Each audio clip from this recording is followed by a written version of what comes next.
அவங்களே கண்டு அசந்துருவாங்க. என்னடா என்னால் அந்த பையன் இப்படி பண்ணுது. ஏன்னா உண்மையில் எங்களை எல்லாம் வளர்த்து தெய்வம். இன்னைக்கு 6 பாதி பேருக்கு அது காரணம் என்னுடைய ஆசிரியர் தான்.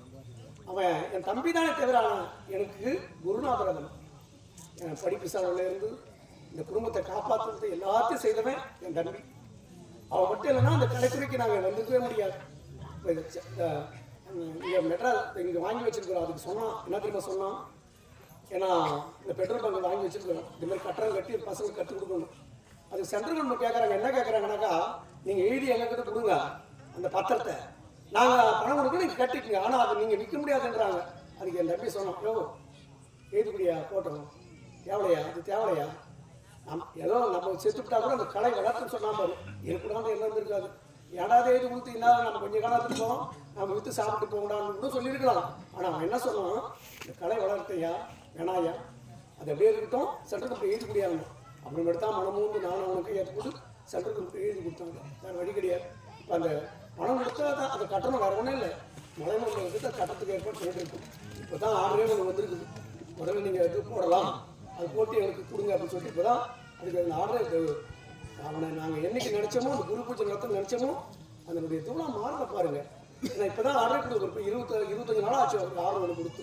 பரவாயில்ல, அதுக்கு தகுந்த ஏற்பாடு நீங்கள் செய்யலாம் அப்படின்னு சொல்லிட்டு ஒரு அமௌண்ட் அனுப்பி இதுதான் எங்களை எல்லாம் வாழ வைத்த தெய்வம். மறந்து விட்டாலும் இன்றைய தினத்தில் என்னுடைய மாமா, அதாவது இவர் பெரிய கலைஞர், இவர்கிட்ட என்ன பண்ணுவோம்னா, நான் அதாவது நாடகத்துக்கு போகும்போது நான் காசு சரியாக கொடுக்க மாட்டேன். இவர்கிட்ட போய் கேட்பான், மாமா எங்கள் அண்ணன் கொடுக்க மாட்டேங்கிறான், நான் வீடு வாங்கி பிடிப்பேன், அதெல்லாம் குடும்பமா அப்படின்னு சொல்லிட்டு இவர்கிட்ட வாங்கணும். இவர் தான் அப்போ கணக்கு பார்ப்பார். ரவிக்கம் பிள்ளை இவர் கணக்கு பார்ப்பார். என்னை தெரியாத போய் வாங்கிக்கணும். ஆனால் வீடித்தான கொண்டுச்சு, வேற யாரும் எதுவுமே கிடையாது. அதான் உண்மை. ஏன்னா அடையாருக்கு போகும்போது அந்த லட்சுமணன் டாக்டர் சொன்னார், ஏங்க இப்படி வீடு பிடிப்பாரா, அதுக்கு தான் அந்த குழலில் அந்த புகை அடிச்சுன்னு அது கேன்சருக்கு உருவாகிடுச்சுட்டார். அதான் அவங்க எங்களுக்கு பிடிச்சதான ஒன்றும் பிரச்சனை கிடையாது. எங்களையெல்லாம் வாழ வைக்கிறது, எங்களையெல்லாம் பிரிந்து விட்டாங்க. அவருக்காக இந்த நாடகத்தை அவங்க கற்றுக் கொடுத்தாங்க. இப்போ 6 மணி இந்த நாடகத்தை ஏன் தெரியுமா சொன்னால், நான் வேற கதை சொன்னேன். அதுக்கு 6 மணி சொன்னோம், இல்லை மாமா எனக்கு இந்த சீதகாசம் போட்டு எனக்கு பாடம் கொடுத்தவரே அவர் தான். அதனால அவர் பாடத்தை நான் மேடையில் படி ஆகணும், வேறு வழி கிடையாது. அவர் சொன்ன பிறகு தான் இந்த கதையை போடுறது. எல்லாம் வேற கதை நடத்திருப்போம். இங்கே மரியாதைக்குரிய எங்களுடைய ஐயா பிரிந்து விட்டாலும் எங்களையெல்லாம் வாழ வைத்த தெய்வம் இன்னைக்கும் அவருடைய பயணத்தில் தான் இருக்கிறாங்க. கூட இந்த குழுவுக்கு யாரு மருமாவை தான் கொடுத்துட்டு போனோம். அவங்க சாகும்போது ஒரு வாக்கு சொல்லணும், சாவுக்கு 4 நாள் இருக்குது. ஏன்னா அறிமுகம் எங்கள் அண்ணன் எதிர்பார்க்காத, அவனுக்கு உடம்பு சரியில்லை, அவன் இதை நடத்தவே முடியாது. ஏன்னா அவனுக்கு நிறைய வேலைங்க. நீ என்ன பண்ணுற, இந்த குழு நீ நடத்தி போ.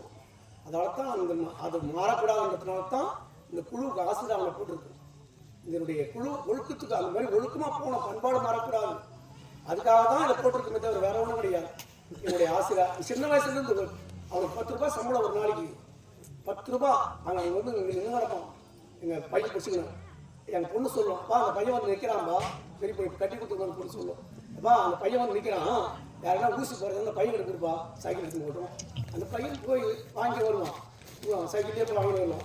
ஏன்னா அது மாதிரி சொல்லுவோம் அந்த பொண்ணு, இந்த பையனுக்கு என்ன 10 ரூபா, அதுக்கு அதனால 25 ரூபா 50 ரூபா கொடுத்து இன்னைக்கு உண்மையிலேயே பெரிய ஒரு சிறப்பு வாய்ந்த கலைஞனாக இருக்காங்கன்னா அது ஆசிரியர் தான் காரணம், என் நம்பி தான் காரணம். எங்களை எல்லாம் வாழ வைத்த தெய்வம் இருந்து விட்டாலும் அவருடைய கலைப்பயணம் தொடர்ந்து கொடுத்துருக்கு, வேற ஒன்றும் கிடையாது. எனக்கு ஒரு சென்ட்ரல் கவர்மெண்ட் என்ன பண்ணாங்கன்னாக்கா, இந்த எல்லாருக்கும் சர்டிஃபிகேட் கொடுத்து அவங்களுக்கு சொல்லியிருந்தேன். நான் 1 மாதமே சொன்னேன். ஆனால் திடீர்னு என்ன பண்ணிட்டாங்க, 2 மணிக்கு 11 மணிக்கெலாம் அதெல்லாம் நான் கொடுக்க முடியாது, என்ன இருக்குது இருக்குது உங்களுக்கு கொடுக்குறதுன்னு கேட்டாங்க. ஒன்றுமே புரியல எனக்கு. அப்புறம் நாங்கள் என்னையா பண்ணணும் அப்படின்னா, நாங்கள் அனுப்புகிறோம், அதில் இது எடுத்து அதை கையெழுத்து போட்டு அனுப்புறியா, சர்டிஃபிகேட் கொடுக்குறோம் நாங்கள். சரின்னு சொல்லிட்டு அது அப்புறமேட்டு சொன்ன பிறகு திருப்பி 4 மணிக்கு வராங்க. ஏன்னா ரொம்ப காலேஜெல்லாம் சும்மா போயிட்டாங்க. எனக்கு வேலையாக போச்சு. ஐயா அவங்க கிடையாது சொன்னோம், நம்ம எல்லாம் கூட ரெடி பண்ணி கொடுத்துருக்கலாமா, அது மட்டும் வந்து கொடுத்தாங்க, கொடுத்துட்டோம். அதுக்கு 50 பெட்ஷீட் கொடுத்து போனாங்க. அவங்க இது எடுத்துகிட்டு பெட்ஷீட்லாம் வந்து நடிகருக்கு கொடுங்க, ஏன்னா ஐயாவோட நினைவா அந்த நடிகருக்கு கொடுங்கன்னு சொல்லிட்டு கொடுத்துருக்காங்க. அதனால தான் எங்களுடைய துணைவியார், அதாவது என்னுடைய தம்பியின் துணைவியாரை கொண்டு என் மேடையில் அந்த பெட்ஷீட் எடுப்பா எடுப்பான் ஒரு அளவுக்கு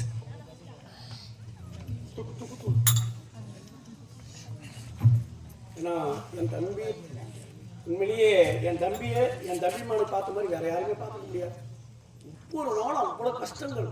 ஆனால் சைக்கிளை எப்படி இருந்தாலும் அவன் ரத்த வாந்தியாக தலைவெடுத்து கொடுத்தாலும் ஒவ்வொரு நாளும் வேதனைப்பட்டாங்களே, மறக்க முடியாதது. உண்மையிலேயே என் தம்பிக்காக நான் கூட அந்த அளவுக்கு ஒத்துழைக்கல. ஆனால் என்னுடைய தம்பி மேடையவர்கள் எவ்வளவோ அவருக்காக ஒத்துழைச்சி இன்னைக்கு அது முடிஞ்சிட்டா கூட நீ கூட இந்த பசங்க கற்றுக் கொடுங்க, ஆரம்பிங்க கூட அந்த பசங்களை நான் சாப்பாடு ஆக்கி போடுறேன், நீங்கள் விட்டுறாதீங்க, அப்படியே என் வீட்டுக்காரர் என்ன தொடர்ந்தாலும் அதை அப்படியே தொடர்ந்துட்டு போங்க சொன்னேன். உண்மையிலேயே அந்த பெருமை என் தம்பிக்கு தான் சார்னு சொல்லிக்கொண்டு இங்கே அந்த சென்ட்ரல் கவர்மெண்ட் கொடுத்த அந்த பெட்ஷீட்டை ஒவ்வொரு கலைஞருக்காக இங்கே கொடுத்துருக்குறது. நான் அது கொடுத்துட்டு அந்த ஃபோட்டோவை அவங்களுக்கு அனுப்பி வைக்க சொல்லிட்டாங்க. அதாவது அதை கொடுக்குறேன்னா டைம் கிடையாது நாடகத்துக்கு அப்படின்றதுலாம் பார்த்தா முடியல, வேறு வழி இல்லைன்னு சொல்லிட்டு சென்ட்ரல் கவர்மெண்ட் கொடுக்குறத திரும்ப ஃபோட்டோ எடுத்து உங்களுக்கு அனுப்பணுமே சொல்லிட்டு இது ஏற்பாடு பண்ணி கொடுக்குறோம். ஒரு மதிப்புக்கு மரியாதைக்குரிய தம்பி கோகுல், கோகுலு இங்கம்மா, கோகுலு மரியாதைக்குரிய தம்பி கோகுல் அவர்களுக்கு இந்த பெட்ஷீட் அன்பளிப்பு அளிக்கப்படுகிறது.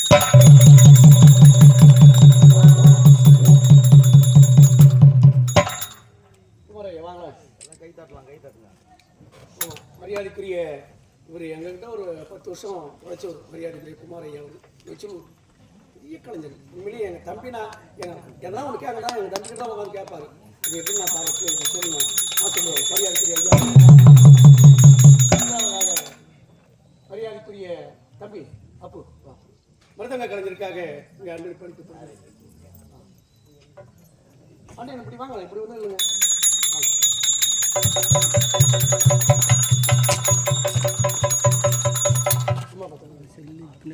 மதிப்புக்கு மரியாதைக்குரிய எங்க மாமா தான் சேர்ந்த மாமா அவர்களுக்கு இங்கே இந்த அன்பன் படிக்கிறது. மரியாதைக்குரிய ரகு அவர்களுக்கு இங்கே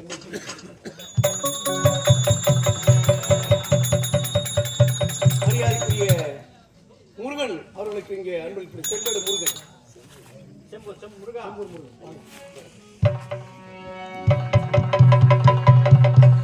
அடுத்தது அதாவது இந்த ராஜா ஜெர்சி நாடாளுமன்றத்துடைய ஆசிரியரும் இங்கே அதாவது தமிழ்நாடு அரசு அவங்க விருது கொடுத்துருக்காங்க, நீங்கள் பார்த்துருப்பீங்க. ஏன்னா அவங்க கலெக்டர் அவர்கள் அங்கே முதலமைச்சர் அவர்கள் ஏற்பாடு செய்து அவளுக்கு கலை வளர்மணி விருது கொடுத்து இப்போ கலைமாமணிக்கு பண்ணியிருக்கோம். இப்போ ஒரு 6-7 நாளைக்கு முன்னே எங்கள் தேனியில் கொடுத்தாங்க. முத்தமிழ் மதுரை முத்தமிழ் சங்கத்தினுடைய வாழ்நாள் சாதனையாளர் விருது கொடுத்தாங்க. என்னுடைய ரெக்கார்டெல்லாம் பார்த்துட்டு அவருக்கு இந்த விருது கொடுத்தாங்க. மரியாதைக்குரிய ஆறுமுகம்.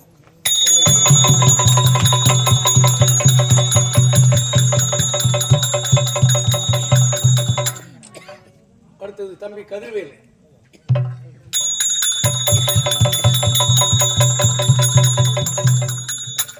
அடுத்தது அம்மா பானு வெங்கட்ராமன். ஆமா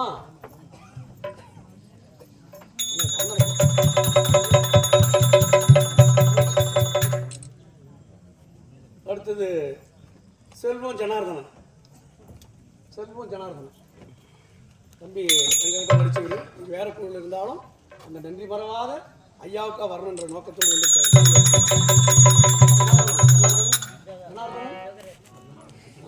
நீங்க தான் கொடுக்குறீங்களா? அடுத்தது ஏழுமலை.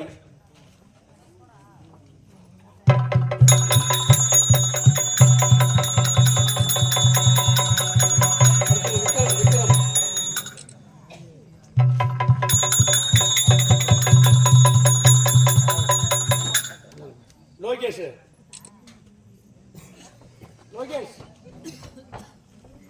அப்படியே இருக்குவா.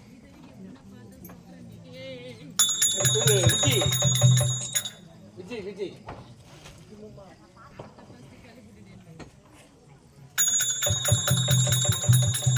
அடுத்தது விநாயகம். சீப்புனி தம்பி விநாயகம். என்னுடைய இவன் தான் என் வாத்தியார் வேஷத்துக்கு எடுத்துக்கணும். வேறு வழி இல்லை, என்ன பண்ணுறது. ஆனால் அந்த முன்கூட்டியே அவன் சொல்லி கொடுத்தாங்க பாரு, டேய் நான் செத்துட்டு பிறகு இதான நீ தாண்டா பண்ணணும், வேறு வழி இல்லைடா. இவனை கூடயே வச்சுட்டு என்ன பண்ணுறவனா வாத்தியார் அந்த மாதிரி பண்ணிட்டு இருக்கான். இந்த சிறப்பாக இந்த கலைஞனுக்கு இங்கே பெட்ஷீட் அறிவிக்கப்படுது. சுபாஷ்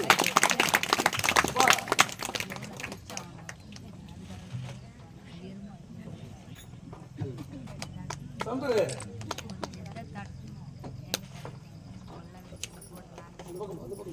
விநாயகமூர்த்தி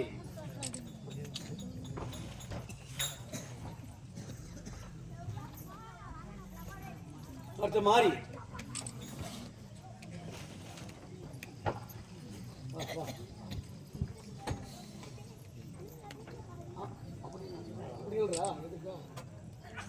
அடுத்தது வெங்கடேசன்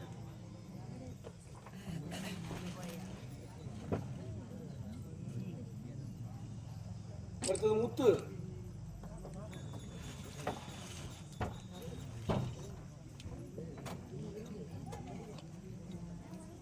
ராகவன் ராகவன் ராகவா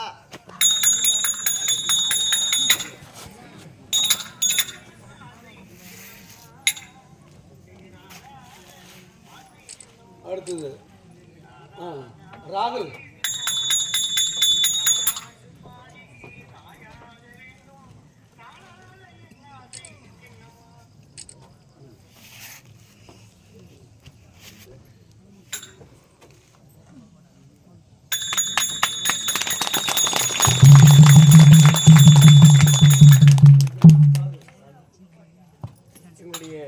இந்த குழுவை நடத்துகின்றது எவ்வளோ ஆகுதுனாக்கா மொத்தம் 85 லட்ச ரூபாய் ஆகுது குழுவை நடத்துறதுக்கு. இதுக்கெல்லாம் ஆறுமுகமும் மரியாதைக்குரிய செக்கோட்டை சேர்ந்த பாண்டியன் என்ற ஐயா அவர்களும் இங்கே ஏற்பாடு செய்து இந்த குழுவுக்காக ஏற்பாடு செய்த மரியாதைக்குரிய அவர்களுக்கு என்னுடைய தம்பியினுடைய துணைவியார் கரங்களால் தம்பி அதாவது டாக்டர் பாண்டியன் அவர்களுக்கு இங்கே கொண்டாட எனக்கு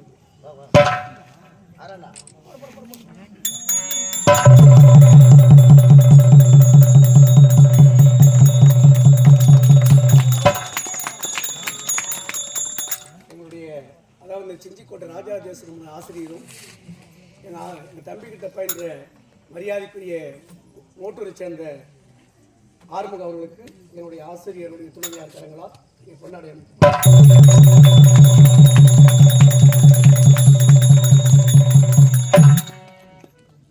எல்லாம் வாழ வைத்து செய்வங்களை விட்டு பிரிந்து விட்டாலும் இன்னும் மறக்காது அவங்களுடைய இது இங்கே இருக்கிறலாம் சொல்லுவாங்க அந்த அனாரப்பையன் சின்ன பையன் ஆக மாட்டானு உண்மையிலே பெரிய பெரிய ஆளுங்களும் அப்படியே சொல்லுவாங்க.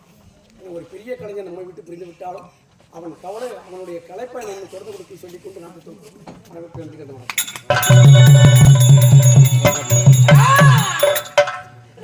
அனுப்பப்பட்ட தூதுவன் தென்னைக்கு செல்ல வேண்டும் அந்த தேவையான காண வேண்டும் என்று பகவான் எமக்கு கட்டளையிட்டார்.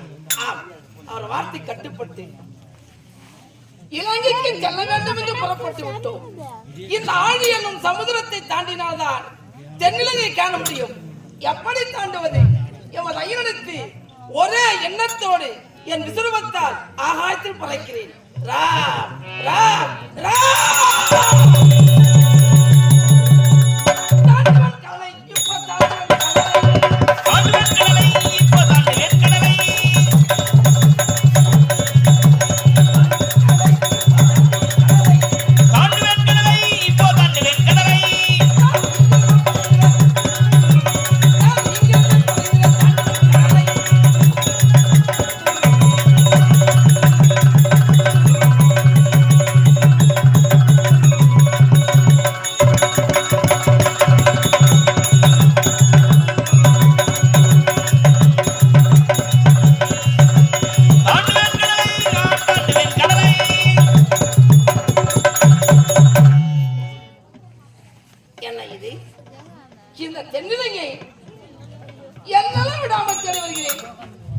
இதுவரை அன்னையை காணவில்லையே, எங்கு கொண்டு போய் மறைத்து வைத்திருப்பான் ராவன்.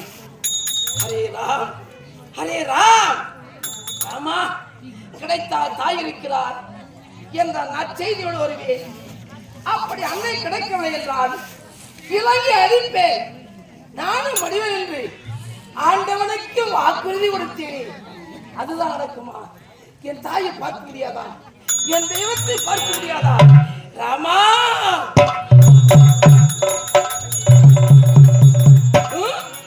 அதை ஏதோ ஒரு வனம் தெரிகிறது. அக்குளத்தில் ஏதோ ஒரு கூச்சம் இருக்கிறது. ஒரு வேளை நான் தேடி வந்த அங்கிருந்தால் கண்டிப்பா அங்குதான் வேண்டும். அருகே சென்றால் என்ன குரல், எந்த உருவம், சீக்கிரம் பார்க்கிறேன். தாவிகள் பறக்கிறேன்.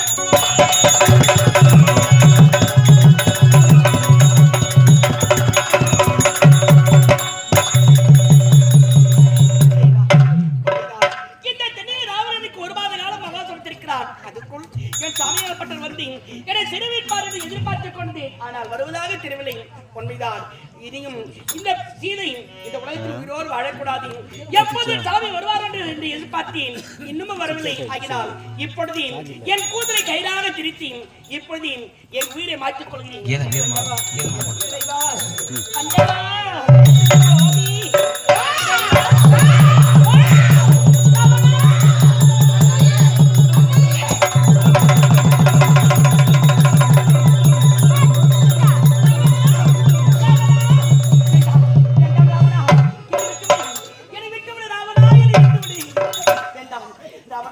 இப்படி பல உருவத்தை எடுத்து வந்தால் என்னை எப்படியாவது சேர்க்கலாம் என்ன சொல்ல வருகிறாய்?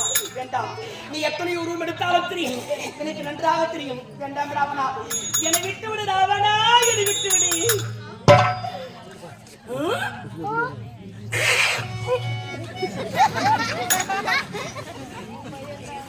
நான் ராவணனா?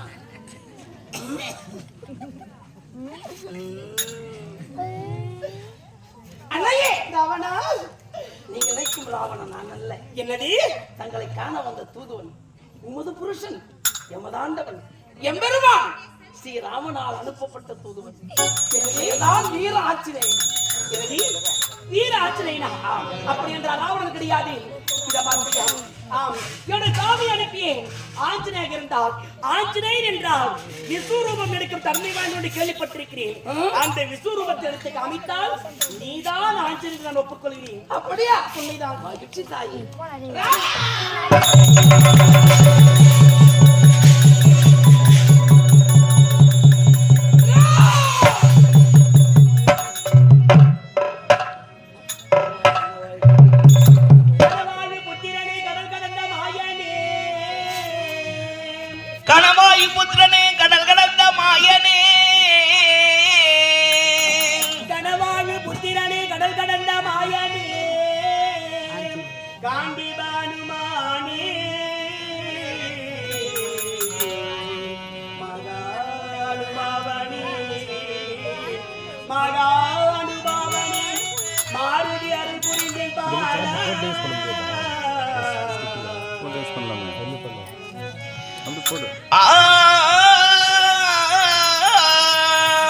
அருள் புரிந்தேன் பாலா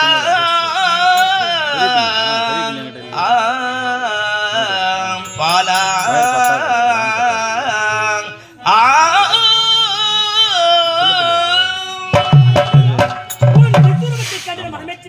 நீதான் ஆஞ்சநேயன் ஒப்புக்கொண்டேன்.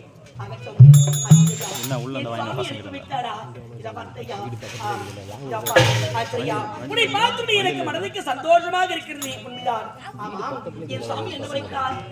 எத்தனையோ உரைத்தார். ஐயா, நீ சீதையை கண்டறியார், அவர் உண்மை கண்டறியார். நாட்டில் நடந்தது சிலவத்தை உரைத்தார். உன் மீது நம்பிக்கை பிறக்கும் என்று என்னிடத்தில் எத்தனையோ கூறியிருக்கிறார். அப்படியா? சிலவத்தை கூறுகிறாய். ஆகட்டும் அன்னையே, தாட்டக சம்மானம் முடித்து பகவான் தங்கள் நாட்டுக்கு வந்தாராம். நீங்கள் மேல் மாடியிலே உலாவி உண்மைதான். பகவான் தங்களை பார்த்தாராம், நீங்களும் பகவானை பார்த்தீர்களாம். இரு கண்களும் உற்று நோக்கிற்று. இதை ஒரு அத்தாட்சியாக குறிப்பிட வைத்தார். அப்படியா? அது மட்டும்தான். என்ன உரைத்தார்? உங்கள் இருவருக்கும் திருமணம் முடிந்த பிறகு உடனே நீரை கொண்டு அந்த ஒரு மோதிரத்தை வைத்து, பெண் எடுத்தால் பெண் வீட்டுக்கு பெருமை, ஆண் எடுத்தால் ஆண் வீட்டுக்கு பெருமை. இது நீங்கள் யார் எடுக்கின்றீர்கள் தங்களை பரீட்சித்து பார்த்தார்களாம். மோதிரத்தை எடுக்க வேண்டும் என்று தங்கள் கிளம்பும் பகவானின் கிளம்பும் குடத்திற்குள் உலாவிக் கொண்டுதான்.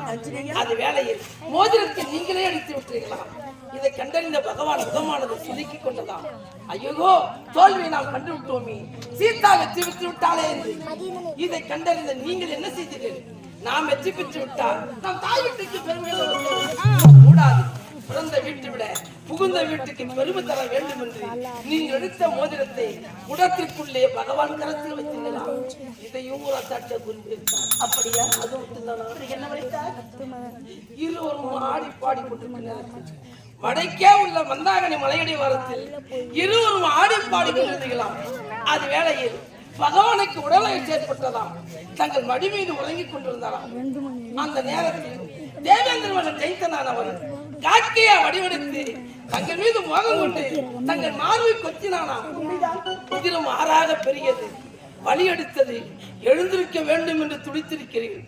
அப்படி எழுந்து விட்டால் பகவானுக்கு நித்திரை பங்கம் ஏற்படுமே, கூடாதென்று வழியை பொறுத்து அமைதியாக இருக்கலாம். பகவான் திடீரென்று கண்ணிட்டு பார்த்தாராம். புதிரத்தை கண்ட பகவானுக்கு கோபம் இருந்ததாம். இக்காரியத்தை எவன் செய்திருப்பான் என்று ஞானத்தில் பார்த்தாராம். செய்தவனோ ஜெயித்தன், விடக்கூடாதென்று அருகில் உள்ள அருகம்பிள்ளை எடுத்து அஸ்திரமாக தொடுத்து அண்ணவன் சாக வேண்டும் என்று கணைய விட்டாராம். அஸ்திரம் துரத்த இதை கண்டறிந்த ஜெயித்தனானவன் பயந்தோடி தந்தையாகிய பூபதி பாதத்தில் பணிந்தானாம். அப்பா, ராம பகவான் இட்ட கணையானது என்னை துரத்துகின்றது, என்னை காப்பாற்றலாம். அதற்கு தேவ பூபதியோ, ஜெயித்தா நீ செய்தது கொடுமையிலும் கொடுமை, மன்னிக்க முடியாத கொடுமை. ஆகையால் அங்கே சென்று ராமனை பணிந்து விடு, உனக்கு ஏதாவது உயிர்ப்பித்தை தருவார் என்று கூற ஓடிய ஜெயித்தன் ஓடி வந்து பகவான் பாதத்தில் பணிந்தான். பணிந்தவனை சும்மாவா விட்டார். ஒரு கண்ணை எடுத்துக்கொண்டு ஒரு கண்ணோடு சொற்குலம் இருக்கிறாராம். அதையும் அத்தாட்சியா குறிப்பிட வைத்தார். இதையும் இடத்துல உரைக்கின்ற இடத்துல உரைத்து சென்றதா? அது சித்தன்னை பெற்ற வரத்தால் ஓர்வரும் தன்மகன் பிறந்த நாடாளவும் மற்றொருவரும் எமதாண்டவன் காடாளவும் அன்னையின் வாப்பிய சிறமையை தாங்கி பெற்ற தாயிடம் விடைபெற்று கானக புறப்படும் நேரத்தில் நீங்களும் ஐயனோடு புறப்பட்டீர்களாம். அது வேலையில் உங்கள் மாமியார் என்ன உழைத்தார் ஞாபகம்? என்ன உழைத்தார்? சீதா, நீ காணக செல்லாதே, என் மகன் ஆண் மகன், அவன் காணக செல்வதை பற்றி எமக்கு கவலை இல்லை. நீ ஒரு பெண் தனித்து காணக சென்றால் உங்கள் ஆபத்து வரும் என்று தடுத்துரைத்த போது நீர் என்ன உழைத்தீர் ஞாபகம்மா? அர்ஜுனையா, பதி செல்லும் இடம்தான் இந்த பாவைக்கு சொந்தமம்மா.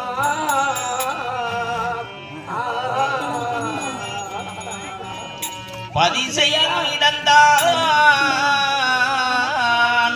இந்த பாவைக்கு சொந்தம் அம்மா. அம்மா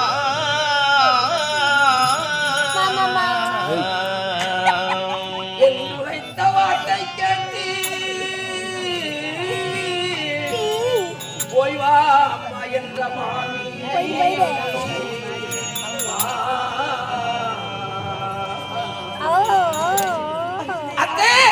என் பதிசல் விடுந்தால் எனக்கு சொந்தம்.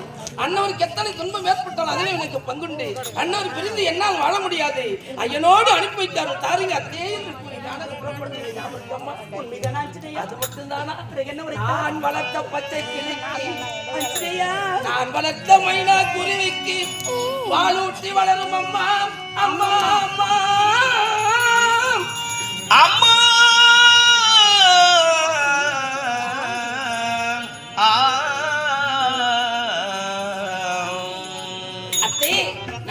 பச்சை கிளிக்கு மைனா குருவிக்கு பாலூட்டி வளருங்கள், அதை கைவிட்டு விடாதே. என் ஞாபகத்துக்கு சிறிய மாமியாருக்கு அந்த பெயரையை சூட்டுங்க தாயே என்று கூறி காணக புறப்பட்ட ஞாபகத்துக்கு உண்மைதான? அது மட்டும்தானா? என்ன உரைத்தார்?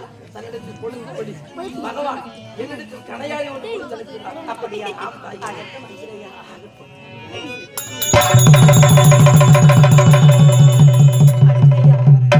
இந்த கனியாளி இடத்திலே கொடுக்கும்படி அவர்கள் நினைவாக இடத்திலே கொடுத்து வைத்தாரா?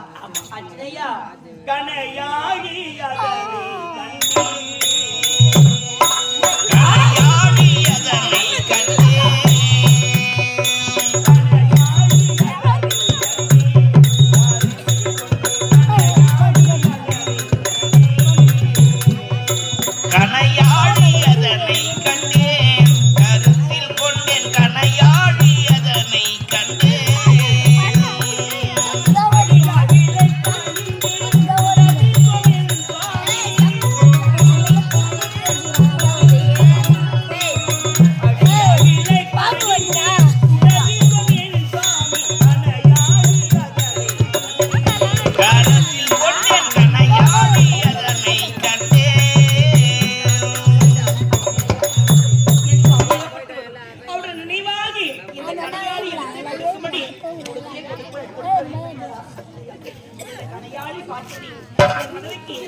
சந்தோஷம் உண்டாயிடுச்சு.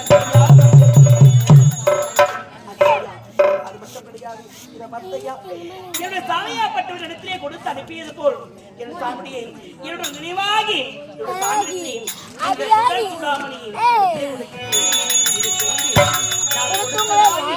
என் சாமியிடத்திலே கொடுத்தேனப்பா.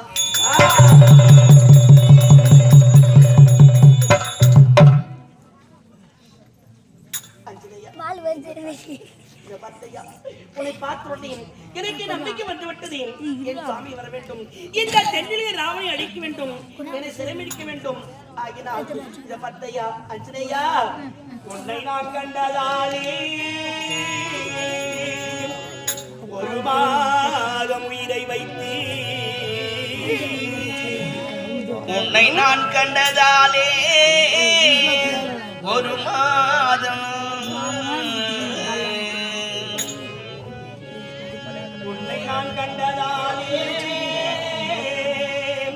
ஒரு மாதம் உயிரை வைத்து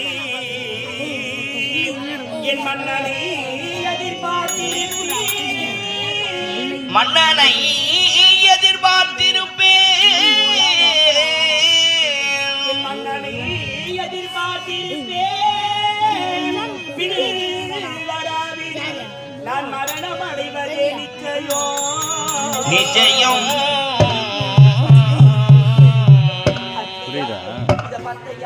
என் சாமியார்பட்டவர், இன்னும் ஒரு மாதத்திற்குள் இங்கு வர வேண்டும், அந்த ராவணை அழிக்க வேண்டும், என்னை சிறைமிடிக்க வேண்டும். இல்லை என்றால் இந்த பத்தையா அக்கினி மூட்டி அதில் இறங்கி நான் உயிரை மாற்றிக் கொள்வேன் என்று என் சாமியிடத்திலே உரைத்து விடப்பா.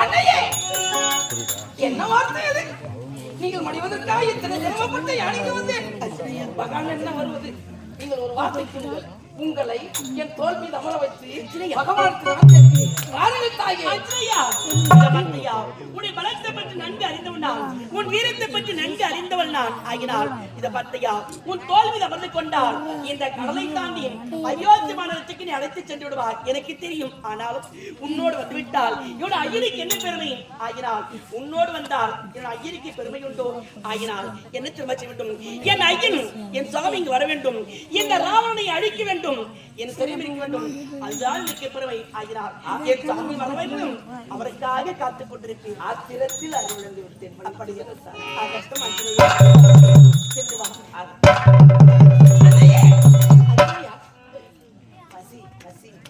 என்னது அஞ்சனையா? நான் இருப்பதோ தென்னிலங்கை. இந்த தென்னிலை அசோகவனத்திலே என்னை கொண்டு சிறை வைத்திருக்கிறான். இந்த இடத்திலே பசி என்றால் நான் என்ன செய்வது? இந்த இடத்துல ஒன்றும் இருக்காது, எனக்கு நன்றாக தெரியும். உண்மைதான். இங்கே பார்த்தீர்களா? என்ன காய்கறி? என்ன காய்கறி? ஒரு கனியை பறிக்க உத்தரவு கொடுங்கள், பறித்து தின்று என் பசி அறிவிடு. அப்படியா ஆச்சரியா? இந்த அசோகவனமான பட்டது தென்னிலங்கை ராவணைக்கு சொந்தமானது. ஆகினால் உன்னுடைய பசியாரின் ஒரு கனி மட்டும் அறிந்துக்கொள். ஆகட்டும், பசியார் திட்டுக்குள் சென்று மட்டும்.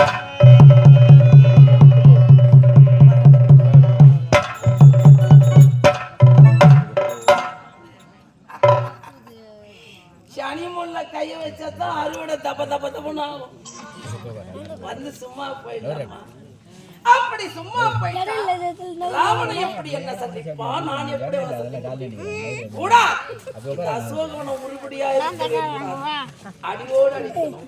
அப்பதான் ராவணன் என்ன சந்திப்பா? நான் அவனை சந்திக்கலாம். கொஞ்சம் புத்திமதி சொல்லிட்டு என்னமா தங்குது, என்னமா தங்குது. ஆஹா, இந்த கணிகளை நானே பறித்து இன்று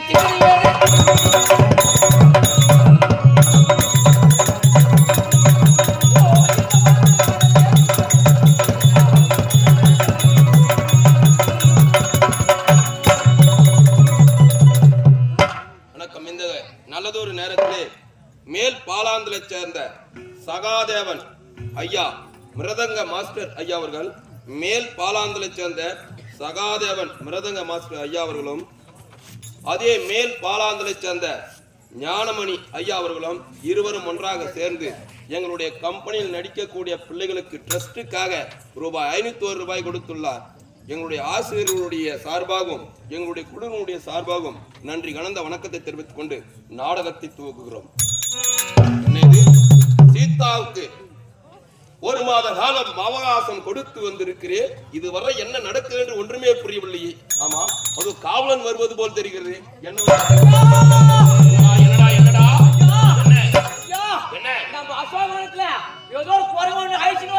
என்ன அசோகவனத்தை ஒரு குரங்காகப்பட்டது அழித்துக் கொண்டு வருகிறார்.